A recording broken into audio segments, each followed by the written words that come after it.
Welcome to For Good Measure, an interview series celebrating diverse composers and other creative artists. I'm Nanette McGuinness, Artistic Executive Director of Ensemble for these times. In this week's episode, we are joined by guest oboist Laura Reynolds. Thank you so much for agreeing to join us. My pleasure. Could you tell us a bit about your musical path, please? Sure. I started the oboe when I was a kid in fourth grade at the encouragement of my father, who was a music band director. And by the time I got to high school, I knew that orchestra was one of my favorite things. And I thought, well, if I could make a living doing this, I would try.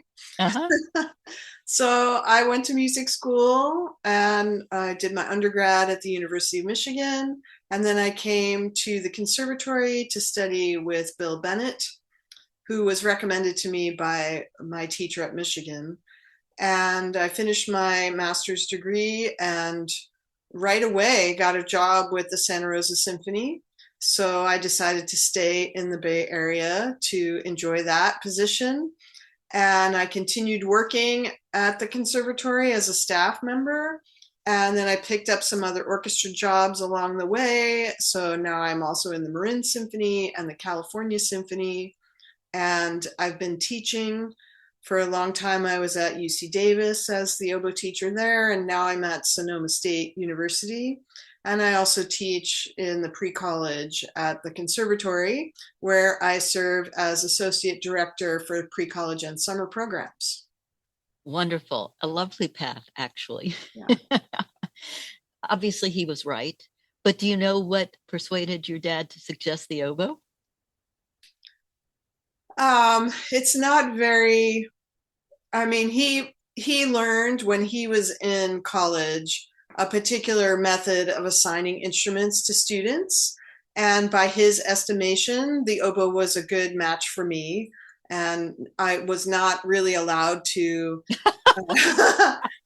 play the flute, which I asked for. And he said, well, actually, no, you don't have the right facial structure for the flute.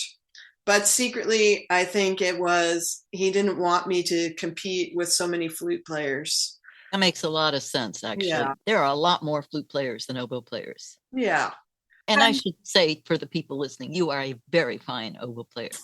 Thank you. He might have been onto something. It did seem to take. I'd be curious to know about this method that he learned, to be honest. It sounds fascinating. Yeah, I think it was like the cut and dried, like manual for picking the path of least resistance for certain students. Like if you had, he said I had a little dip in my lip, so that would make making a sound on the flute less easy. So I shouldn't play the flute because of that. But I know plenty of professional, successful flute players who learn to make the embouchure just slightly to the side of that dip in their lip. So Who knows, right? Yep. So maybe it was the competition.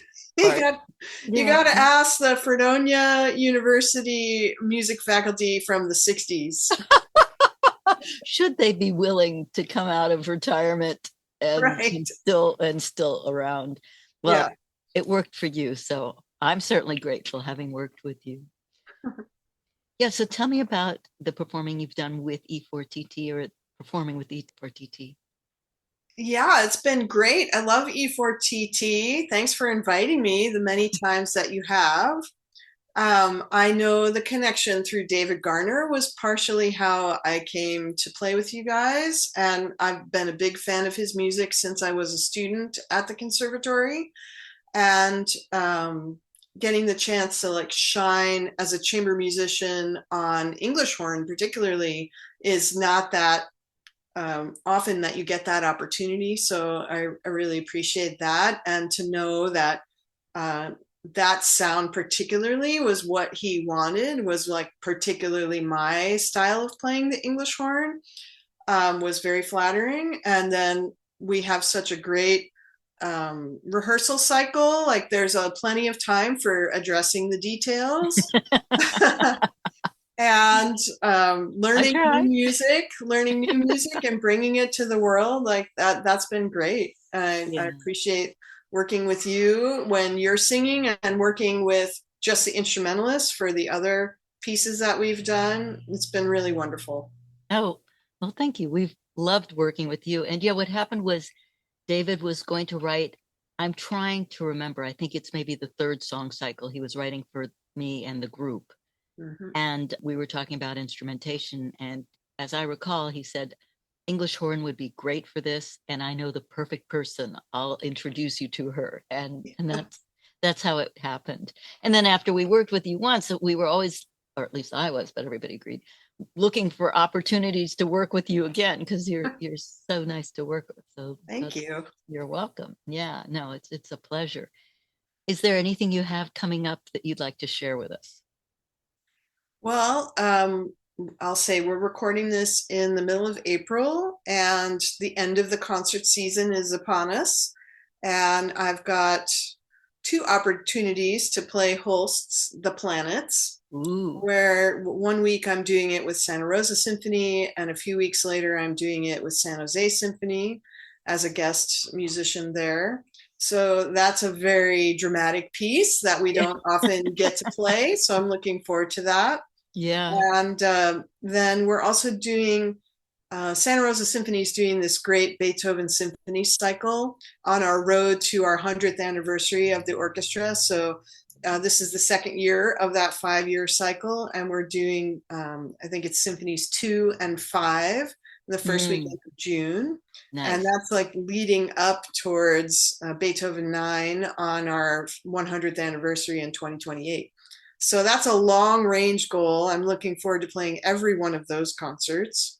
Mm-hmm. And all of next season is just coming into focus. I know there's a Mahler Symphony in Santa Rosa. I'm really looking forward.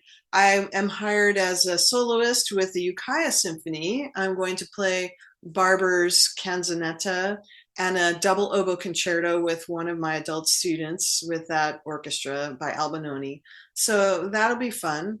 And in between, this summer, I'm running all the summer camps at the conservatory. So that's always fun to meet a lot of young musicians who are excited to be at camp doing nothing but their music passion for that week. Yeah. So that will be very rejuvenating, even though it's also exhausting. I imagine it is, but you're right. Kind of seeing the future of the field coming through, it must be kind of exciting. Yeah. Yeah, I think it's Beethoven's Fifth that has a prominent part for you, as I recall, if I'm hearing it in my ear correctly. Well, it definitely has that little cadenza in the first movement. Yeah, that's what I'm hearing. Yeah. Nice. This sounds like great plans. And right now, I have to admit, we don't have oboe English horn in our next season, but I'm always looking for opportunities to throw you into our season, hopefully not under the bus. But no, it's never under the bus.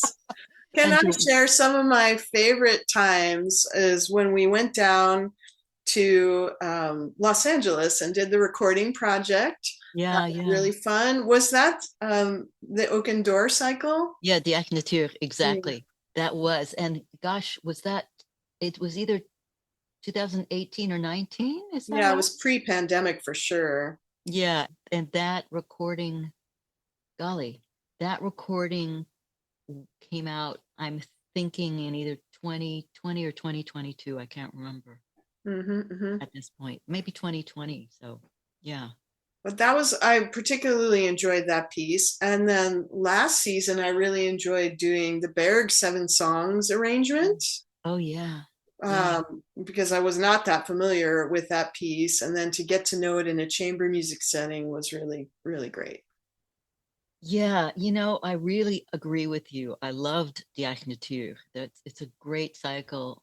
Always hard to pick one's favorites, but possibly my favorite of the ones that David has written for me. Yeah. And it's got such impact as well. And yeah, you're right. The recording sessions were fun. It was part of our tour to Los Angeles that we were able to arrange to do that after we performed there. So yeah, you're right. And the Berg, such a fabulous song cycle, had always been on my bucket list for us to do, for me to do. And of course, there were family issues that made me have to bow out, but I was really happy to hear it in a chamber arrangement, so, and I'm glad you joined us for that. So yeah, thank you for thinking of those. Those were both wonderful things. Yeah. Is there anything else you'd like to talk about or share with the podcast audience? Please continue your work in championing women composers and women musicians who, still are sometimes sidelined, even in the 21st century. So I really appreciate the mission of E4TT. And I look forward to watching it continue to grow for hopefully many, many years. Thank you. Thank you very much.